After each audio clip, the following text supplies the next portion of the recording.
Dilanda 153 kali gempa, 12 rumah dan 3 fasilitas umum di Tuban rusak. Antisipasi gempa susulan, BPBD Tuban dirikan tenda pasien di rumah sakit.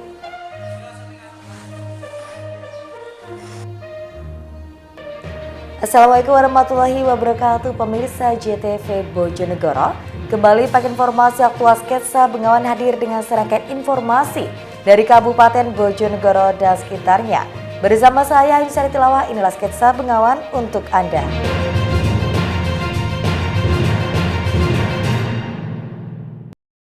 Pemirsa, kami awal informasi yang pertama. Sedikitnya 12 rumah dan 3 fasilitas umum di Kabupaten Tuban retak hingga ambruk akibat gempa bumi yang melanda kawasan setempat dalam 2 hari terakhir. Data dari BMKG, hingga saat ini gempa sudah terjadi sebanyak 153 kali. Hingga Sabtu pagi, gempa yang terjadi di wilayah Laut Timur Kabupaten Tuban telah terjadi sebanyak 153 kali. Data dari BMKG, gempa terbesar terjadi sebanyak 3 kali pada hari Jumat, mulai dari magnitudo 6,1, magnitudo 5,3, dan yang paling mengejutkan meningkat menjadi magnitudo 6,5. Akibat gempa bumi yang terjadi pada jarak 132 km arah timur Laut Tuban dengan kedalaman 10 km tersebut, belasan rumah warga dan sejumlah fasilitas umum mengalami kerusakan. Data yang diterima BPBD Tuban hingga Sabtu siang terdapat 3 fasilitas umum mengalami rusak ringan dan 12 rumah warga serta 1 kandang ternak ambruk akibat gempa. Kandang ternak yang ambruk tersebut adalah milik Warif, warga desa Bejagung, Kecamatan Semanding, Tuban. Kandang ternak tersebut ambruk setelah diguncang gempa bumi pertama. Beruntung saat kejadian kondisinya sedang kosong. Itu ceritanya kok bisa ambruk ini gimana, Mas? Ya kena gempa kemarin, Mas. Kena gempa. Iya. Itu waktu gempa berapa, Mas? Yang pertama. Pertama. Itu ceritanya gimana, Mas? Itu orang-orang. Ya sewaktu ada gempa pertama, sebelum kejadian ambruknya kandang ayam kami itu mungkin ada yang mendengar mungkin mau kayak patahan kayu gitu. Terus ke belakang, habis itu dilihat langsung ambruk. Langsung ambruk ini, Mas. Waktu itu ada orangnya nggak, Pak? Nggak ada. Selain rumah, sejumlah fasilitas umum seperti sekolah dasar dan tempat peribadatan juga mengalami rusak ringan akibat gempa, seperti terjadinya retakan pada penyangga bangunan hingga atap genteng yang berjatuhan. Galaksa BPBD Kabupaten Tuban, Sudarmaji, mengatakan sejumlah tenaga ahli BMKG dari sejumlah wilayah mulai disiagakan ke Tuban untuk melakukan pemantauan pergerakan gempa. Pasalnya, hingga saat ini gempa masih terus terjadi dan sudah terjadi sebanyak 153 kali. Bisa dijelaskan terkait update kondisi pasca gempa? Ya, baik. Sampai pada hari ini, teman-teman, gempa di Kabupaten Tuban sudah tercatat 153 kali gempa susulan, dan perlu kami tegaskan kembali bahwa gempa 53 kali ini yang besar 3 kali, yang awal itu yang 6 SR, kemudian 5,3 dan kemudian sore hari 6,5. Namun kemudian teman-teman di BMKG masih terus memantau, dan ini juga ada tenaga ahli dari teman-teman BMKG Nganjuk dan Pasuruan standby di BMKG Tuban, karena memang masih ada pergerakan dan masih dimungkinkan adanya gempa susulan. Untuk dampak, teman-teman, sampai hari ini yang sudah masuk ke kami, untuk rumah itu yang rusak berat maupun rusak ringan itu totalnya 12. Kemudian ada 1 kandang ayam yang ada di Desa Sumber Agung, Kecamatan Pumpang, 1. Kemudian untuk fasilitas umum itu sampai hari ini yang terlaporkan di kami ada 3. Yang terakhir ini adalah SD Munduan, kemudian ada Kelenteng, dan ada ex-balai desa di Desa Dagangan, Kecamatan Parengan. Dari kejadian ini, masyarakat diimbau tidak panik, namun tetap waspada, yakni dengan tidak menempati bangunan yang sudah rapuh dan segera berlari keluar saat merasakan getaran. Siki Muhammad, Husni Mubarok, JTV, Tuban. Sementara itu pemirsa, gempa susulan berskala kecil masih terus terjadi di Kabupaten Tuban hingga Sabtu siang. Untuk mengantisipasi gempa susulan serupa, BPBD Kabupaten Tuban memasang tenda darurat untuk pasien di sejumlah rumah sakit setempat, sehingga jika ada gempa susulan, pasien bisa dengan cepat dievakuasi. Gempa susulan dengan skala kecil masih terus terjadi di Kabupaten Tuban hingga Sabtu siang. Sebagai upaya antisipasi, Badan Penanggulangan Bencana Daerah BPBD Kabupaten Tuban memasang tenda darurat untuk penampungan pasien di sejumlah rumah sakit setempat. Salah satunya seperti yang dilakukan di Rumah Sakit Muhammadiyah Tuban. Tenda berukuran besar dipasang di halaman rumah sakit setempat, sehingga jika ada gempa susulan, pasien bisa dengan cepat dievakuasi. Kepala Karyawan Rumah Sakit Muhammadiyah Tuban, Noviar Jaya Negara mengatakan, sejak terjadi gempa hari Jumat, pihaknya sudah menerapkan protokol evakuasi sesuai dengan aturan yang ada.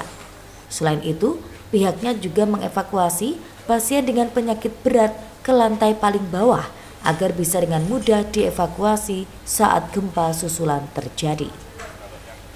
Kemarin pada saat jam 15.52 itu terjadinya gempa 6,5 itu kita sedang berada pelayanan di rumah sakit ini, sehingga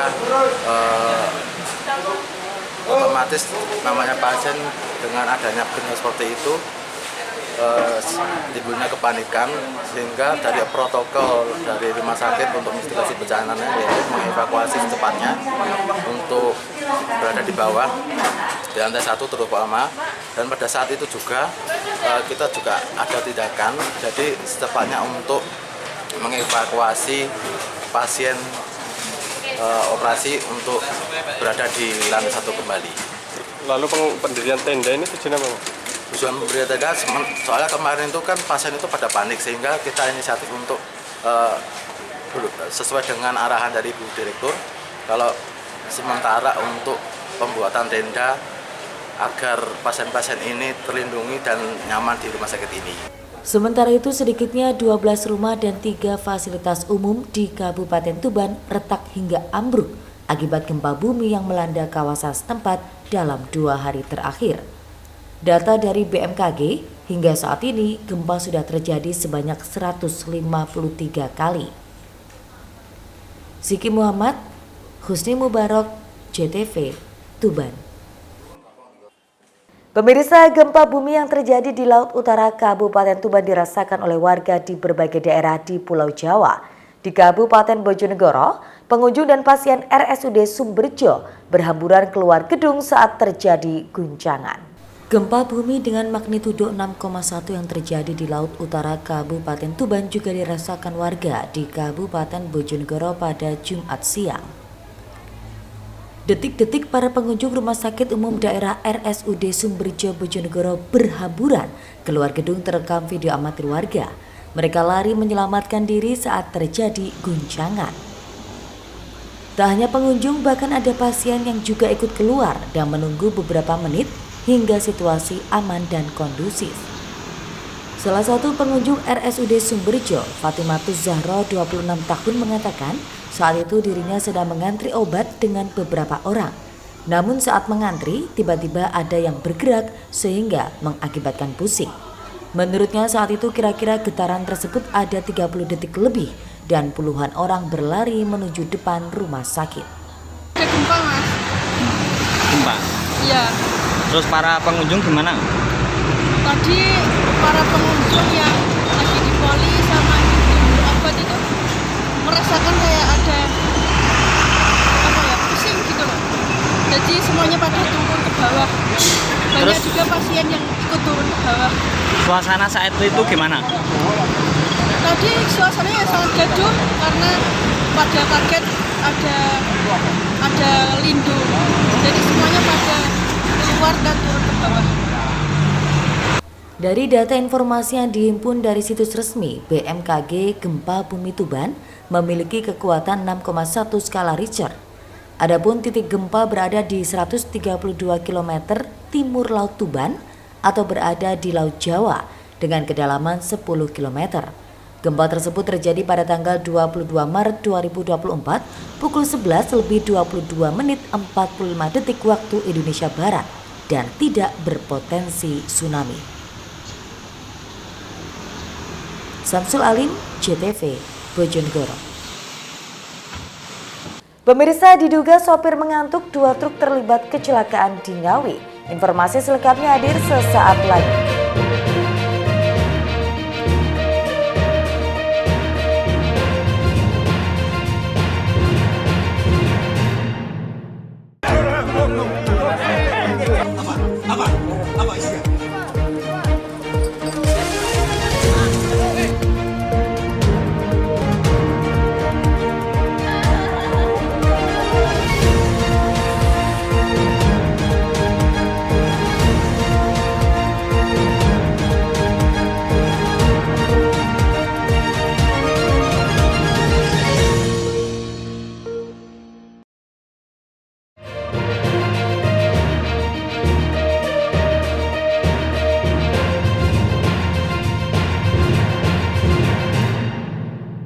Terima kasih Anda masih bersama kami. Diduga sopir mengantuk, sebuah truk bermuatan kardus bertabrakan dengan truk trailer di Jalan Raya Ngawi, Madiun. Akibatnya 2 orang masing-masing sopir truk mengalami luka berat karena terjepit kabin yang ringsek.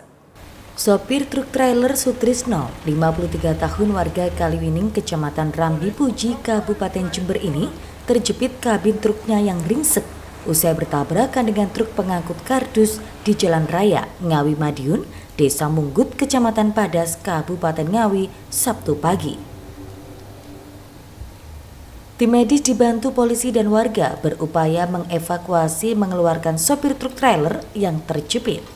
Butuh waktu hingga 2 jam, sopir truk berhasil dievakuasi oleh petugas. Sementara sopir truk bermuatan kardus, Johan Kusbianto, 39 tahun, warga Trawulan, Kabupaten Mojokerto, juga mengalami luka dan lebih dulu dievakuasi. Keduanya langsung dibawa ke Rumah Sakit Widodo Ngawi untuk mendapatkan perawatan. Kanit Gakum Satlantas Polres Ngawi, Ibda Yudi Yulianto menjelaskan, kecelakaan bermula saat truk bermuatan kardus melaju dari arah Ngawi menuju Madiun. Sesampainya di lokasi, diduga sopir mengantuk sehingga oleng ke kanan menabrak truk trailer dari arah berlawanan. Kedua sopir sempat terjepit dan proses evakuasi berlangsung cukup lama karena kabin keduanya ringsek. Truk tronton dan truk pol diesel. Untuk korban dan? Untuk korban 2 orang masih dievakuasi di rumah sakit. Tadi prosesnya lama ya Dan untuk evakuasi korban tadi? Prosesnya sekitar 2 jaman. Sempat terjepit ya Dan? Ya, sempat terjepit. Alhamdulillah bisa diambil. Sempat terjadi kemacetan 1 km, tapi alhamdulillah bisa lancar. Polisi yang datang ke lokasi melakukan olah TKP. Sementara akibat dari kecelakaan itu, arus lalu lintas dari arah Ngawi menuju Madiun dan sebaliknya mengalami kemacetan panjang karena posisi kedua truk melintang di badan jalan. Ita Wahyu, JTV, Ngawi. Sementara itu pemirsa, Pemkab Bojonegoro melalui Dinas PU Bina Marga dan Penataan Ruang pada tahun 2024 ini menyiapkan anggaran sebesar Rp391,8 miliar untuk pembangunan jalan cor rigid beton sepanjang 66,28 km di 32 titik. Tak hanya itu, Pemkab juga menyiapkan anggaran Rp103 miliar untuk pembangunan jalan aspal sepanjang 101,5 km. Pemerintah Kabupaten Bojonegoro terus berupaya meningkatkan pembangunan, salah satunya dengan memperbaiki ataupun membangun sejumlah infrastruktur jalan. Hal ini dilakukan untuk mempermudah mobilitas warga serta mendorong mulusnya roda perekonomian masyarakat. Pada tahun 2024 ini, Pemkab Bojonegoro melalui Dinas PU Bina Marga dan Penataan Ruang telah menyiapkan anggaran ratusan miliar untuk pembangunan infrastruktur jalan, baik pembangunan jalan rigid beton maupun jalan aspal. Kepala Bidang Jalan Dinas PU Bina Marga dan Penataan Ruang Bojonegoro, Radityo Bismoko mengatakan, Pemkab Bojonegoro menyiapkan anggaran sebesar 391,8 miliar rupiah yang bersumber dari APBD tahun 2024 untuk membangun 32 titik ruas jalan dengan total panjang mencapai 66,28 km yang menggunakan konstruksi rigid beton. Sementara pembangunan jalan aspal disiapkan pagu anggaran 103 miliar rupiah untuk pengaspalan jalan sepanjang 101,5 km di sejumlah titik di Bojonegoro. Radit menambahkan jika saat ini masih proses lelang konsultan pengawas dan pelaksanaan pengerjaan diperkirakan pada bulan Mei mendatang. Ditargetkan pengerjaan jalan baik rigid beton maupun aspal akhir tahun dapat terselesaikan. Untuk tahun ini kita mengerjakan kurang lebih 69 km dengan anggaran kurang lebih di 391 miliar, dan salah satu ruas yang dikerjakan di wilayah Trucuk itu dari ruas Trucuk Padang jadi menuju ke arah Gunung Ketak.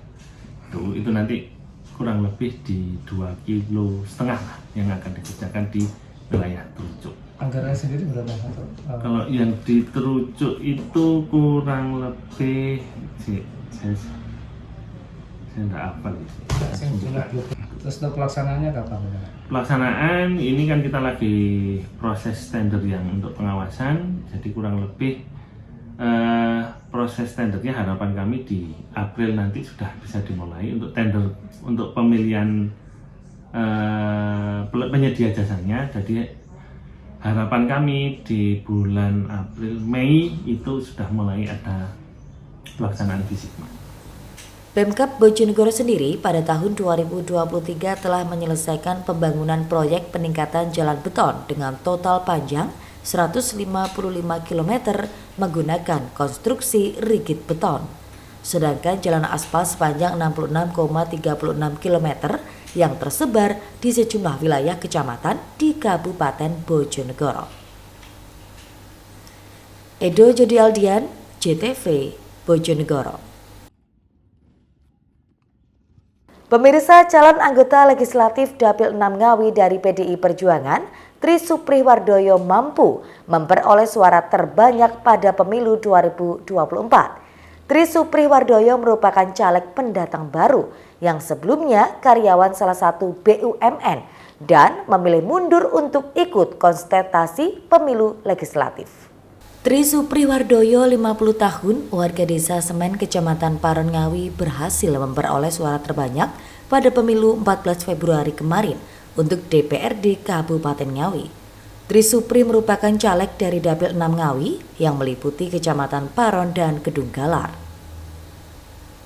Meski sebagai pendatang baru dalam kontestasi pemilu legislatif, namun ia mampu memperoleh sebanyak 13.321 suara.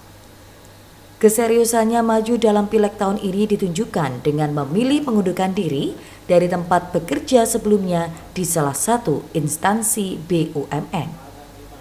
Motivasi untuk maju dalam pemilu legislatif ingin memberikan pelayanan maksimal pada masyarakat, termasuk membantu di dapilnya untuk memperoleh infrastruktur yang lebih baik.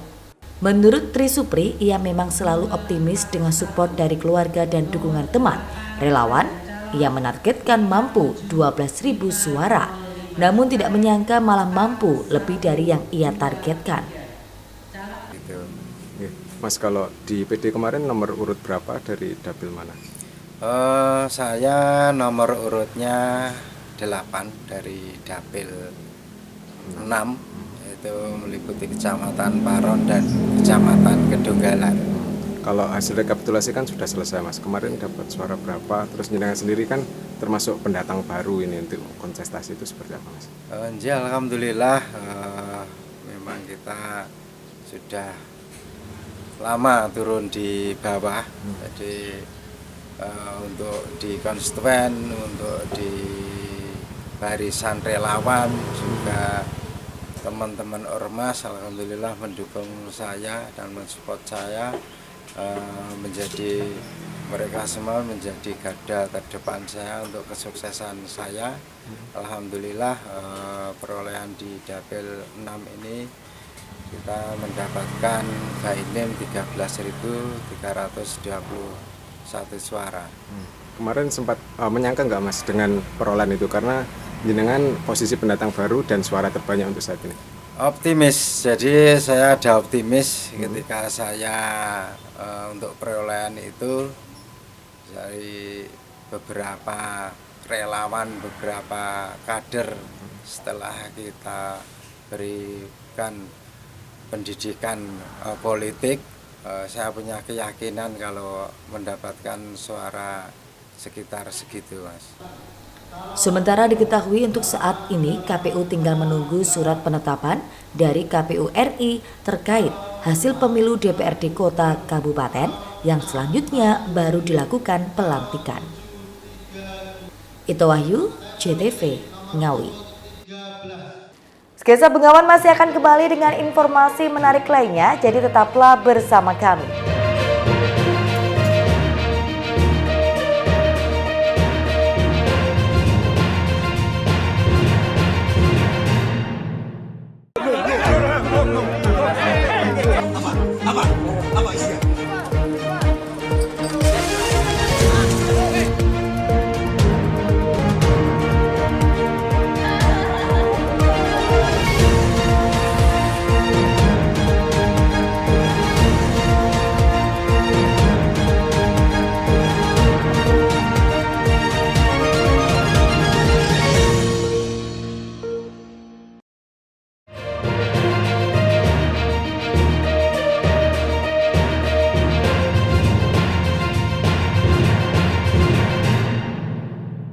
Pemirsa, Anda masih di Sketsa Bengawan. Satu Reserse Kriminal Polres Bojonegoro mengamankan 2 orang wanita pengedar uang palsu. Kedua pelaku ditangkap usai mengedarkan 50 lembar upal dengan pecahan Rp100.000 atau senilai Rp5 juta untuk belanja di pasar. 2 orang wanita tertangkap basah saat mengedarkan uang palsu atau upal di pasar kota Bojonegoro. 2 wanita itu diringkus Satreskrim Polres Bojonegoro usai mengeluarkan sebanyak 50 lembar upal Rp100.000 atau senilai Rp5 juta untuk belanja di pasar. Kasat Reskrim Polres Bojonegoro AKP Fahmi Amarullah mengungkapkan 2 perempuan yang diamankan itu yakni S 32 tahun asal Kecamatan Sukosewu Kabupaten Bojonegoro dan RJ 32 tahun asal Kecamatan Kota Bojonegoro. Terbongkarnya penyebaran uang palsu tersebut diketahui salah seorang pedagang usai menerima uang pembayaran dari 2 orang yang tidak dikenalnya dengan uang pecahan Rp100.000. Setelah diketahui uang itu palsu, pedagang tersebut pun segera melaporkan kepada polisi. Setelah mendapati laporan, petugas kepolisian langsung bergerak cepat dengan menyisir lokasi pasar Bojonegoro untuk mencari keberadaan 2 orang tersebut. Saat itu kita temukan ada 2 wanita sedang membelanjakan sejumlah uang ini ke salah satu pedagang. Nah, setelah itu diketahui bahwa pedagang ini agak janggal, terus kemudian mengecek kok ini ada yang beda. Nah, dari situlah langsung mereka menghubungi petugas, terus tim gerak cepat langsung mengamankan pelaku. Nah, dari kedua pelaku ini, inisial S dan RJ, kita amankan 150 lembar pecahan uang Rp100.000 uang rupiah palsu. Yang sudah digunakan berapa, Dan? Yang sudah digunakan berdasarkan pengakuan dari pelaku kurang lebih 5 juta, berarti 50 lembar uang Rp100.000. Ini pelaku ini saling kenal ya? Kedua pelaku saling kenal, mereka teman satu tempat tinggal. Asalnya uang ini pelaku dapat dari mana, Dan? Asal uang ini berdasarkan pengakuan dari pelaku S, dia punya kerabat atau teman kencan laki-laki yang diketahui melalui sosial media, kemudian berhubungan, terus sebagai hadiah ataupun bahasanya uang jajan lah dikasih ke si pelaku S. Saat menangkap kedua perempuan tersebut, petugas juga menyita uang palsu dengan pecahan Rp100.000 sebanyak 150 lembar sebagai barang bukti. Samsul Alim, JTV, Bojonegoro. Sementara itu pemirsa, keberadaan rumah potong unggas telah selesai dibangun sejak 4 tahun lalu. Namun hingga kini belum difungsikan sama sekali. Padahal dalam pembangunannya Pemkab telah menghabiskan anggaran sekitar 400 juta rupiah. Seperti inilah kondisi rumah potong unggas RPU yang berada di belakang area Pasar Legi, Desa Kandangan, Kecamatan Kabupaten Ngawi. Bangunan ini telah selesai sejak tahun 2020 lalu dengan anggaran pembangunan mencapai 400 juta rupiah. Namun sayangnya hingga saat ini tidak kunjung difungsikan. Kepala Dinas Perikanan dan Peternakan Ngawi, Eko Yudo Nur Cahyo, mengakui jika RPU tersebut belum difungsikan hingga kini. Sedianya RPU itu untuk pemotongan unggas di Ngawi, namun karena belum memiliki tenaga dan sarana yang memadai, maka belum bisa difungsikan. Kondisi bangunan sendiri diakuinya baru 75%, seperti plafon, lantai, serta peralatan masih belum ada. Ia menilai jika operasional RPU juga membutuhkan kerjasama dengan perangkat daerah lain, seperti Dinas Perdagangan, Perindustrian, dan Tenaga Kerja di PPTK untuk proses pengiriman hasil produksi RPU. Pihaknya mengaku bakal menyampaikan hal nasib RPU pada Bupati untuk kelanjutannya. Hingga tahun 2025 mendatang ditargetkan RPU dapat segera dioperasionalkan. RPU langsung, bukan RPH tapi RPU, jadi rumah potong unggas. Lah itu memang dulu dipersiapkan untuk juga memang kalau ada pasarnya artinya ada yang memotong di situ. Lah ternyata saat ini belum memungkinkan. Kita masih bekerja sama secara teknis itu untuk RPU-nya itu untuk jadi tenaga ahlinya kita masih bekerja sama. Itu kedepannya itu tentu karena dulu ada planning, lain nanti kita koordinasikan, kita segera matur Pak Bupati karena RPU itu tidak bisa dilaksanakan kalau dengan Dinas Perikanan dan Peternakan sendiri, karena nanti pengiriman daging dan sebagainya ini kan harus ada dinas lain, dinas terkait yang mungkin perdagangan dan pasar, karena tentu saja itu butuh untuk memasarkan daging dan sebagainya. Diketahui proses pembangunan RPU telah selesai sejak tahun 2020 lalu. Pemkab mengalokasikan 400 juta rupiah dalam pembangunannya. Hingga kini hampir 4 tahun bangunan RPU belum difungsikan. Ita Wahyu, JTV, Ngawi. Pemirsa, berakhir sudah kebersamaan kita dalam sketsa Bengawan edisi kali ini. Jangan lupa follow akun sosial media kami sebagai berikut. Dan akhirnya mewakili kerabat kerja yang bertugas, saya pamit undur diri. Terima kasih dan selamat menunaikan ibadah puasa. Wassalamualaikum warahmatullahi wabarakatuh. Salam JTV, Bojonegoro.